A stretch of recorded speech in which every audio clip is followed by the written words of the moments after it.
Unified 911, anong matutulong namin sa'yo? Anya ti maitulong mi ken kapo. Anong may tatabang ko sa Unsay imo? akong ikatabang nimo? Ngini makadabang namisal ka no? Sa anumang wika o dialekto, may tulong na darating sa iyo.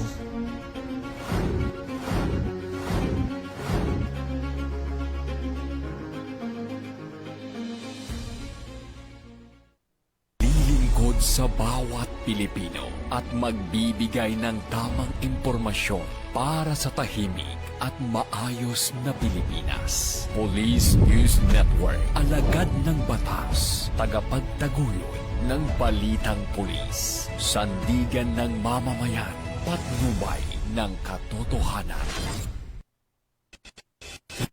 Kampo Krame, maghahatid ng pinakahuling kaganapan at nagbabagang balita. Ito ang PNN Police News Network. At ngayon, ang inyong mga tagapagbalita. Magandang araw, Bagong Pilipinas. Ako ang inyong tagapagbalita, tagataguyod ng Balitang Pulis, NUP Loreto Bonifacio Concepcion. At ngayong araw ng Miyerkules, muli nating makakasama bilang special guest co-host, walang iba kundi si Ms. Ricky Abuel de la Peña, ang Miss Universe Philippines Lokban 2024 at Miss Youth Grand Winner 2019. Magandang umaga sa iyo, Miss Ricky. Magandang umaga rin po sa inyo, Sir Eton. Huwag po nating kalimutan i-like, i-follow at i-subscribe ang page ng Philippine National Police, Police Community Affairs and Development Group, PKG, Tagapag-ugnay at Police News Network.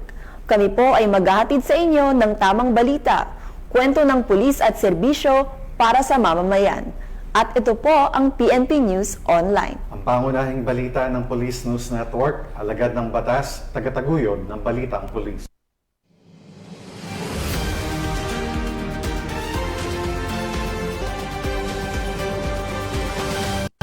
Narito ang mga balitang dapat niyong abangan.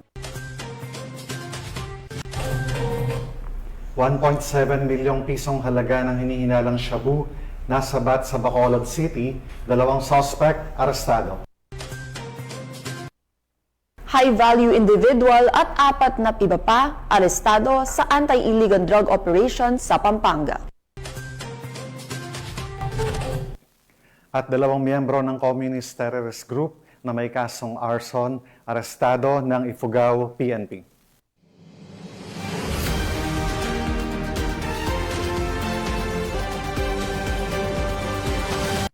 Narito ang mga balitang hatid ng ating PNN correspondents mula sa iba't ibang panig ng bansa.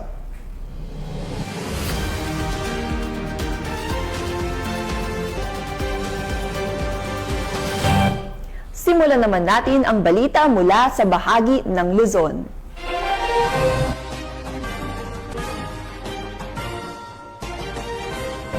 Matagumpay na naaresto ang isang lalaki sa isinagawang operasyon ng mga otoridad dahil sa kaso nitong lascivious conduct sa Barangay Poblacion, Lingayen, Pangasinan. Patuloy namang pinaalahanan ng pulisya ang publiko na agad isumbong anumang uri ng pang-abusong pisikal o sexual upang agad na maaksyonan at mapanagot ang mga lumalabag sa batas. Patrolman Dennis Carinal, ibalita mo. Ng mga otoridad sa Lingayen, Pangasinan, ang isang lalaki na may kinakaharap na kasong lascivious misconduct. Ito lamang September 22, 2025. Kinilala ang suspect na si Alias Neil, 39 years old, residente ng Barangay Poblacion, Lingayen, Pangasinan. Siya ay inaresto ng warrant section ng Lingayen Police Station, dakong 7:50 po ng umaga sa parihong barangay. Batay sa record, inalabas ang warrant of arrest ng Honorable Maria Laarne Ramos Moreno, presiding judge ng Regional Trial Court 168, Lingayen, Pangasinan, noong September 16, 2025 sa ilalim ng criminal case number L15856 na may rekomendadong pensang 200,000 pesos. Ayon sa Lingayen Police Station, naisagawa ang operasyon ng maayos at nitala gamit ang 2 alternative recording device. Matapos maresto, isinalalim si Neil sa medical examination sa Lingayen District Hospital bago dinala sa Lingayen Police Station para sa tamang dokumentasyon at disposisyon. Patuloy namang pinalalahanan ng PNP ang publiko na makipagtulungan sa mga operasyon upang mapanatili ang katahimikan at kaayusan sa komunidad para sa bagong Pilipinas. Mula dito sa Ilocos Region, ako po yung Police News Network Correspondent, Patrolman Dennis Carinal, alagad ng batas, tagataguyod ng balitang pulis. Maraming salamat, Patrolman Carinal. Arestado ang isang high-value individual at apat pa na iba pa sa matagumpay na anti-illegal drug operation na ikinasa ng Pampanga Police sa Barangay Dapdap, Mabalacat City. Patrolwoman Lixen Reyes Saweran sa report. Naaresto ng mga tauhan ng Mabalacat City Police Station, Pampanga Police Provincial Office sa ilalim ng pamumuno ni Police Colonel Eugene M. Marcelo, Provincial Director, ang isang high-value individual na kinilalang si alias Del at apat pang kasamahan nito sa isinagawang anti-illegal drug operation sa Barangay Dapdap, Mabalacat City, Pampanga. Nasa kote ang mga sospek matapos na magbenta si alias Del ng isang sachet ng hinihinalang shabu sa isang kosher buyer, kapalit ng halagang 2,000 pesos. Sa isinagawang protective search, na-recover mula sa kanya ang isang asul na coin pouch na naglalaman ng 3 karagdagang sachet ng hinihinalang shabu at ang ginamit na buy-bust money. Samantala, nakuha rin mula sa kanyang mga kasabwat na sina alias Paeng, Jing, Jay at Yel ang tig-isang sachet ng hinihinalang shabu. Nakumpiska rin sa lugar ng operasyon ang 2 motorsiklo na ginagamit umano ng mga sospek. Tinatayang umabot sa 70 gramo ang kabuang timbang na nakumpiskang droga na may standard drug price na 476,000 pesos. Ang mga nadakip ay kasalukuyang nasa kustodiya ng Mabalacat CPS at nahaharap sa kasong paglabag sa Sections 5 at 11 ng RA 9165 o Comprehensive Dangerous Drugs Act of 2002. Muling pinatunayan ng Police Regional Office 3 sa pamumuno ni Police Brigadier General Ponce Rogelio I. Peñones Jr., Regional Director, na nananatiling matatag ang kanilang kampanya kontra illegal na droga bilang bahagi ng pangako ng kapulisan na pangalagaan ng kaligtasan ng bawat mamamayan at lumikha ng isang ligtas at maayos na komunidad. Mula dito sa Police Regional Office 3, ako ang inyong PNN Correspondent, Patrolwoman Lixen Reyes A. Saweran, alagad ng batas, tagataguyod ng Balitang Pulis. Maraming salamat, Patrolwoman Saweran. Sa patuloy na operasyon ng pambansang pulisya kontra kriminalidad, arestado ang isang most wanted person na may 7 counts of qualified rape sa Binangonan, Rizal. Ang balitang ito ay mula kay Patrolwoman Jevie Marie Famoso. Ng mga tauhan ng Binangonan Municipal Police Station ang isa sa mga most wanted person sa rehiyon matapos isagawa ang isang operasyon sa Barangay Kalinawan, Binangonan, Rizal. Kinilala ang suspect na si alias Kulot, isang construction worker at residente ng nasabing lugar. Inaresto siya sa bisa ng warrant of arrest dahil sa 7 kaso ng qualified rape na ipinalabas ng Regional Trial Court Branch 67 sa Binangonan noong September 16. Wala ring piyansa ang inirekomenda para sa kanyang pansamantalang paglaya. Ayon sa pulisya, ang operasyon ay bahagi ng Manhunt Charlie o Plan Saliksik na konektado sa pinaigting na kampanya ng PNP sa ilalim ng Simultaneous Anti-Criminality Law Enforcement Operation o sa CLEO.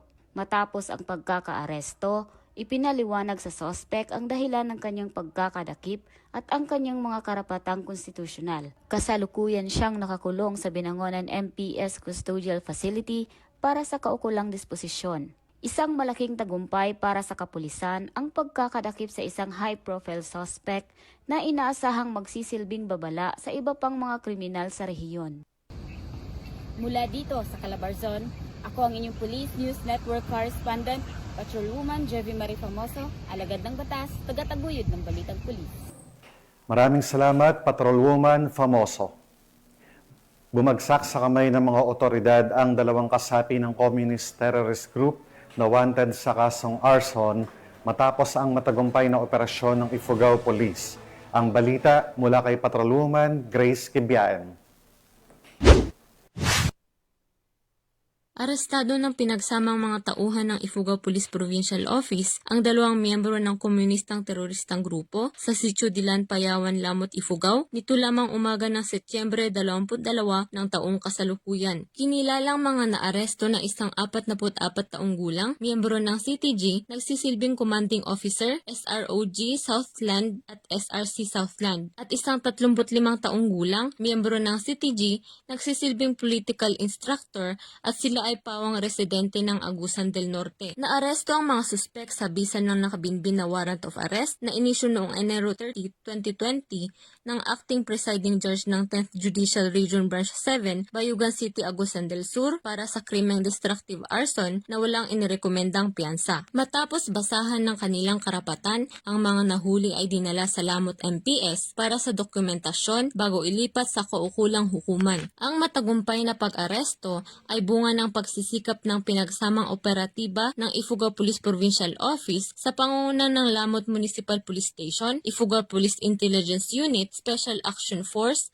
Philippine Army at iba pang mga ahensya ng gobyerno. Pinuri naman ni Police Colonel Jeremes G. Uyawon, Provincial Director ng Ifugao PPO, ang matagumpay na pag-aresto sa dalawang suspek at nangakong hindi titigil ang pulisya ng Ifugao upang mahuli ang iba pang mga lumabag sa batas. Mula dito sa rehiyon ng Cordillera, ako ang inyong PNN correspondent, Patrolwoman Grace Kibian, alagad ng batas, tagataguyod ng Balitang Pulis.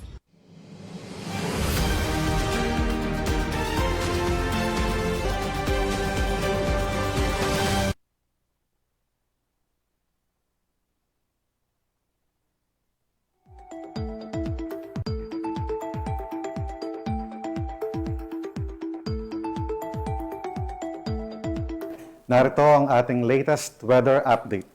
Huling namataan si Tropical Storm Opong sa layong 825 kilometers sa silangan ng northeastern Mindanao. Taglay nito ang maximum sustained winds na 65 kilometers per hour at bugso na umaabot sa 80 kilometers per hour. Kumikilos ito pakanluran hilagang timog sa bilis na 20 kilometers per hour. Bagamat nasa labas pa ng Philippine Area of Responsibility, inaasahang papalapit ito sa silangang bahagi ng bansa sa mga susunod na araw. Patuloy po nating babantayan ang kilos nito. Samantala, ang southwest monsoon o habagat ay nakakaapekto pa rin sa Luzon at kanlurang bahagi ng Visayas. Asahan ang maulap na kalangitan at mga kalat-kalat na pag-ulan sa mga lugar na ito. Wala pa pong direktibang epekto sa bansa ang bagyong ito sa ngayon, pero posibleng palakasin ito ng habagat. Maghanda sa posibleng pag-ulan at malalakas na hangin sa kanlurang bahagi ng Luzon. Manatiling nakaantabay sa mga official updates mula sa Pag-asa.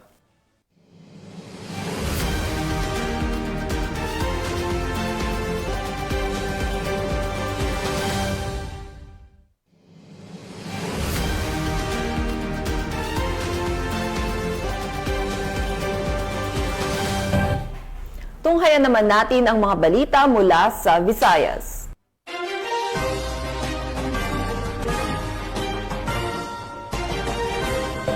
Nasabat ng pulisya ang tinatayang 1.7 milyong pisong halaga ng hinihinalang shabu at naaresto ang dalawang suspect sa ikinasang anti-drug illegal operation sa lungsod. Tinitiyak naman ng PNP na magpapatuloy ang kanilang maigting na operasyon upang tuluyang maputol ang supply at distribusyon ng iligal na droga sa lungsod at karatig na lugar. Magbabalita dyan si Patrolwoman Andrea Dominic de Palupos. Matagumpay na operasyon laban sa iligal na droga ang isinagawa ng Bacolod City Police Office sa ilalim ng pamumuno ni Police Colonel Joris T. Coronica, City Director, sa Vicente Yap Street, Barangay Singkang Airport, Bacolod City, nito lamang ika-22 ng Setyembre taong kasalukuyan.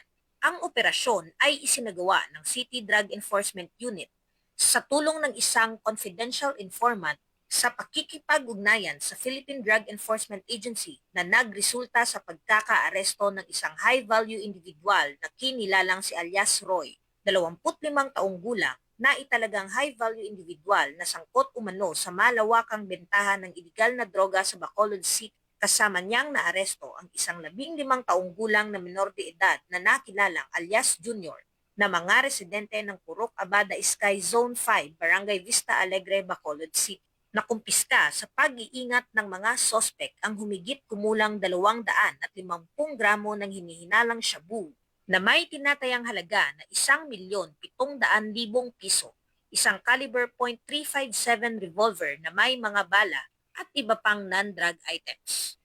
Kasalukuyang nasa kustodiya na ng Bacolod City Police Station 8 si alias Roy para sa tamang disposisyon at haharap sa kasong paglabag sa RA 9165 o ang Comprehensive Dangerous Drugs Act of 2002 at karagdagang paglabag sa RA 10591 o ang Comprehensive Firearms and Ammunition Regulation Act. At ang minor de edad naman ay agad nang inilipat sa Social Development Center o SDC para sa nararapat na pangangalaga at pagsusuri. Ang nasabing operasyon ay bahagi ng mas pinaigting na kampanya ng Police Regional Office Negros Island Region laban sa iligal na droga, alinsunod sa mandato ng Philippine National Police na panatilihin ang kaayusan, kapayapaan at kaligtasan ng mamamayan sa buong bansa. Sa tulong ng komunidad at suporta ng lokal na pamahalaan, patuloy na nananawagan ang PNP sa publiko na makipagtulungan at magsumbong ng mga kahinahinalang aktibidad upang mas mapabilis ang pag-abot ng isang ligtas at drug-free na Western Visayas. Mula dito sa Police Regional Office 6, ako ang inyong Police News Network Correspondent, Patrolwoman Andrea Dominic Di Palobos, alagad ng batas, tagataguyod ng Balitang Pulis. Maraming salamat, Patrolwoman De Palubos. Naaresto ng mga operatiba ng Corelia Municipal Police Station ang top 5 provincial most wanted person na nahaharap sa 4 na bilang ng kasong lascivious conduct sa ikinasang operasyon sa bayan ng Corelia, Bohol. Ang balitang ito ay hatid ni Patrolwoman Nikia Cañedo. Swak sa rehas ang top 5 most wanted person, provincial level, na may kasong lascivious conduct kaugnay sa Section 5B ng RA 7610 for counts matapos itong maaresto ng kapulisan ng Corelia sa Purok 6, Barangay Sambog, Corelia, Bohol nito lamang nakaraan. Kinilala ni Police Captain Janice C. Parcon, Chief of Police ng Corelia Municipal Police Station, Bohol Police Provincial Office, ang wanted na suspect na si Richelle, 39 anyos, na residente ng nabanggit na lugar. Batay sa ulat, ang suspect ay naaresto ng mga otoridad sa bisa ng warrant of arrest para sa kasong 4 counts ng lascivious conduct kaugnay sa Section 5B ng RA 7610, Special Protection of Children Against Abuse, Exploitation and Discrimination Act na may 200,000 rekomendadong piyansa bawat kaso. Kasalukuyang nasa kustodiya ng Corelia Municipal Police Station ang suspect para sa dokumentasyon at tamang disposisyon.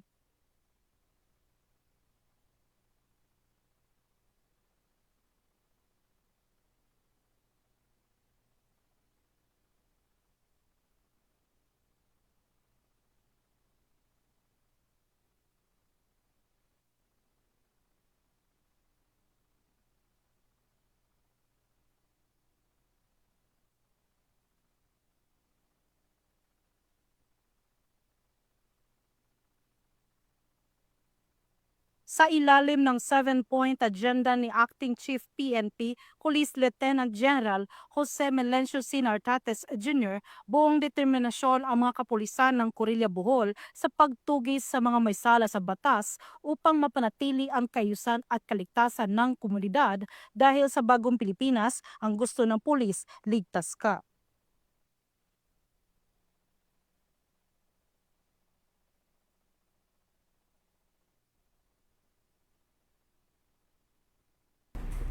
Maraming salamat, Cañedo. Nauwi sa pagkakaaresto ng isang street-level drug suspect ang isinagawang mabilis at planadong bypass operation ng Burauen Municipal Police Station sa Poblacion District 4, Burauen, Leyte. Ang balitang ito ay ihatid ni Patrolwoman Camberley Flores. Ng mga autoridad ang isang street-level individual sa ikinasang bypass operation sa Poblacion District 4, Burauen, Leyte. Bandang alas 4:40 ng hapon ng ikasang operasyon ng mga tauhan ng Burauen Municipal Police Station sa koordinasyon sa Philippine Drug Enforcement Agency 8. Narecover sa suspect ang 7 pakete ng hinihinalang shabu na may tinatayang timbang na 5.3 gramo na nagkakahalaga ng 34,204 pesos, isang genuine 500 peso bill na ginamit bilang bypass money at mga drug paraphernalia. Maharap ang suspect sa kasong paglabag sa Section 5 at 11 Article 2 ng RA 9165 o Comprehensive Dangerous Drugs Act of 2002. bunga ng pinaigting na kampanya laban sa ilegal na droga, matagumpay na naisagawa ng Burauen PNP katuwang ang iba pang ahensya ng pamahalaan ang mga operasyong naglalayong tiyakin ng kaayusan at kapayapaan sa nasasakupan. Dahil sa bagong Pilipinas, ang gusto ng polis, ligtas ka. Mula dito sa Eastern Visayas, ako ang inyong PNN correspondent, Patrolwoman Flores, alagad ng batas, tagataguyod ng Balitang Pulis.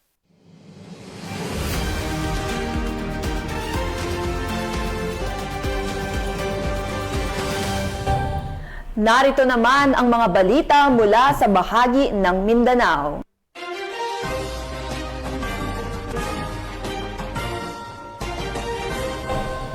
Bumagsak sa kamay ng mga otoridad ang top 4 most wanted person ng Zamboanga del Norte na nahaharap sa kasong paglabag sa Republic Act 9262 o ang Anti-Violence Against Women and Children Act matapos ang operasyon ng pulisya.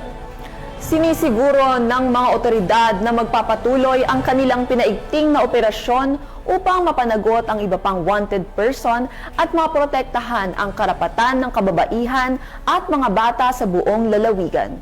Yan ang hatid ni Patrolwoman AJ Cortez. Aresto ng mga tauhan ng 2nd Zamboanga del Norte Provincial Mobile Force Company kasama ang Tampilisan Municipal Police Station. Ang top 4 most wanted person, municipal level, sa isinagawang intel-driven operation bandang 1:00 ng hapon nito lamang ika-23 ng Setyembre taong kasalukuyan sa Barangay Zinac, Tampilisan, Zamboanga del Norte. Kinilala ang sospek na si alias Johnny, 44 anyos, may asawa, magsasaka at residente ng nasabing barangay. Ang sospek ay inaresto sa bisa ng warrant of arrest para sa paglabag sa Republic Act 9262 o Violence Against Women and Children Act sa ilalim ng criminal case number L004813 na inilabas ni Honorable Grace C. Tila, acting presiding judge ng 9th Regional Trial Court, 9th Judicial Region, Liloy, Zamboanga del Norte noong November 15, 2023. May nakatakdang piyansa na 80,000 pesos para sa pansamantalang kalayaan ng akusado. Sa kasalukuyan, ang sospek ay nasa kustodiya na ng Tampilisan Municipal Police Station para sa tamang disposisyon. Layunin ng operasyon ang pagtugis at pag-aresto sa mga wanted persons upang maipatupad ang batas, mapanatili ang katahimikan at kaayusan sa komunidad at bigyan ng hustisya ang mga biktima ng karahasan. Mula dito sa tanggapan ng Kapulisan sa Region Siam, ako ang inyong PNN correspondent, Patrolwoman AJ Cortez, alagad ng batas, tagataguyod ng Balitang Pulis. Maraming salamat, Patrolwoman Cortez. Tinatayang 100,000 pisong halaga ng hinihinalang shabu ang nasabat ng mga operatiba sa isang matagumpay na anti-illegal drug operation na nagresulta sa pagkakaaresto ng isang street-level drug suspect sa lalawigan ng Agusan del Norte. Tinutukan yan ni Patrolwoman Joanna Kawili. Sabi sa tanan, ang kwerpo sa kapulisan sa Buenavista. Naaresto ng mga operatiba ng Buenavista Municipal Police Station katuwang ang Philippine Drug Enforcement Agency Region 13 ang isang street-level individual sa pamamagitan ng bisa ng search warrant sa Puro 4 Barangay Rizal, Buenavista, Agusan del Norte nitong Setyembre 21, 2025. Kinilala ni Police Colonel April Mark C. Yang, Provincial Director ng Agusan del Norte PPO, ang suspect bilang si alias Dennis, 39 anyos at residente ng naturang lugar. Ayon kay Colonel Yang, nakumpiska mula sa suspect ang tinatayang 102,000 halaga ng hinihinalang shabu. Ipinaalam sa inaresto ang kanyang mga karapatan alinsunod sa konstitusyon sa wikang kanyang naintindihan bago dinala sa kustodiya ng Buenavista MPS. Siya ay maharap sa kasong paglabag sa RA 9165 o ang Comprehensive Dangerous Drugs Act of 2002. Kasama rin sa operasyon ang mga kinatawan mula sa Department of Justice, media at opisyal na barangay bilang mga saksi sa isinagawang operasyon. Ang matagumpay na operasyon na ito ay bunga ng walang humpay na dedikasyon ng kapulisan upang tuluyang wakasan ang problema sa ilegal na droga sa komunidad. Dako akong pagpasalamat sa matag-usa nga contribution nga nakabot nato ang atong mga tagsa-tagsa ka mga tahas isip magbalantay ug magpatunhay sa kalinaw ug kahusay sa lungsod sa Buenavista. Sa tinuray nga panaghiusa sa kapulisan sa Buenavista, ang atong tumong ug tinguha uban sa giya sa atong labawang makagagahom, atong naangkon ang kalampusan. On behalf of the Buenavista MPS family, I am looking forward to more successful and fruitful accomplishments ahead with the grace of our Lord Jesus Christ. Mula dito sa RPW 13, ako yung Police News Network Correspondent na buong Malikal Malinapa ay magpapatas na kataguyod ng balitang pulis. Maraming salamat, Patrolman Villanueva. 3 individual na umano'y nagpakilala bilang mga kawani ng Ministry of Social Services and Development BARM upang makapanloko ang naaresto ng mga operatiba sa isang mabilis na operasyon ng pulisya. Nakibalita dyan si Patrolwoman Veronica Lagui.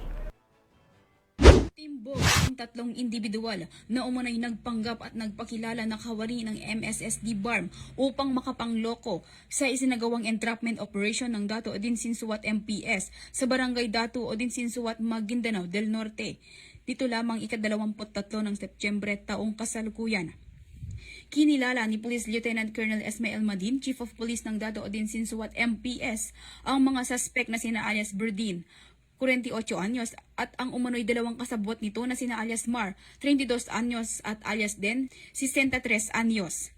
Ayon sa ulat, kaagad na nagsagawa ng entrapment operation ang PNP matapos makatanggap ng sumbong tungkol umano sa pambubudol ng mga suspect na nagresulta sa pagkakaaresto ng mga ito. Lumalabas sa investigasyon ng kapulisan na nagpapakilala umano ang mga suspect na kawani ng MSSD BARM gamit ang mga identification card at sinasabing ipapasok ang mga biktima bilang miyembro ng 4-piece kapalit ng perang ibabayad. Nasamsam sa operasyon ang 500 pesos na mark money, budel money, MSSD ID, assorted birth certificate at iba pang dokumento. Nasa kustudiya na ng naturang istasyon ang mga suspect at nakadakdang sambahan ng kasong estafa at usurpation of authority. Patuloy na magsasagawa ng mga operasyon ang ating kapulisan para mahuli ang mga taong may pananagutan sa batas para mapanatiling mas maayos, tahimik at maunlad na bagong Pilipinas. Mula rito sa rehiyon ng Bangsamoro, ako ang inyong Police News Network Correspondent, Patrolwoman Veronica Lagui, alagad ng batas, tagataguyod ng balitang pulis. Maraming salamat, Patrolwoman Veronica Lagui. At yan ang mga balitang nakalap ng ating PNN correspondents mula Luzon, Visayas at Mindanao. At bago tayo magtapos, gusto ko po muli magpasalamat sa ating masusugod na manonood ng Police News Network at syempre pa sa ating special guest co-host ngayong araw na walang iba kundi si Ms. Ricky Abuel de la Peña. Maraming salamat, Ms. Ricky, sa pagpapaunlak sa imbitasyong ito na maging special guest co-host sa programang ito. Baka may nais kayong sabihin o ipaalam or i-promote na upcoming events at gustong pasalamatan, Ms. Ricky? Meron po kaming upcoming casting sa mga nagnanais po maging model. I-follow nyo lang po ang Block Model Management on Facebook and on Instagram. And pinapasalamatan at binabati ko rin po si Acting Chief PNP, Police Lieutenant General Jose Melencio Nartates Jr., Police Major General Roderick Augustus Alba, the Director for Police Community Relations. PKG Command Group na pinamumunuan ni Police Brigadier General Marvin Joe Saro. Police Colonel Joel Serrano, Police Colonel Adonis Guzman, Police Colonel Joel Ada, and of course sa lahat ng personnel ng Police Community Affairs and Development Group at sa lahat ng magigiting na pulis sa buong bansa. Maraming salamat po sa inyong serbisyo para sa isang ligtas na pamayanan. At mga ka-PNN, 92 days na lang at Pasko na.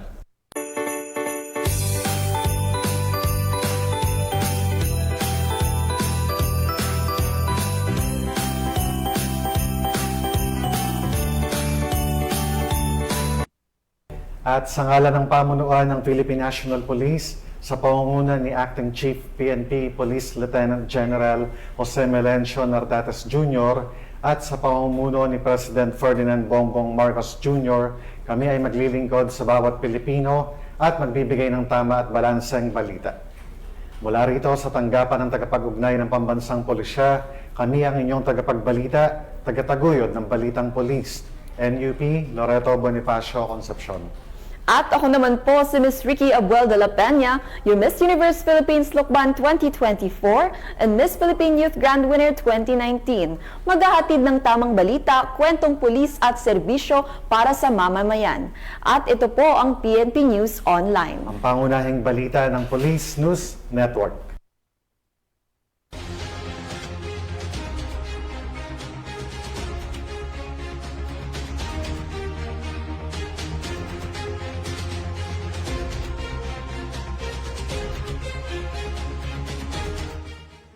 Police News Network, alagad ng batas, tagapagtaguyod ng balitang pulis.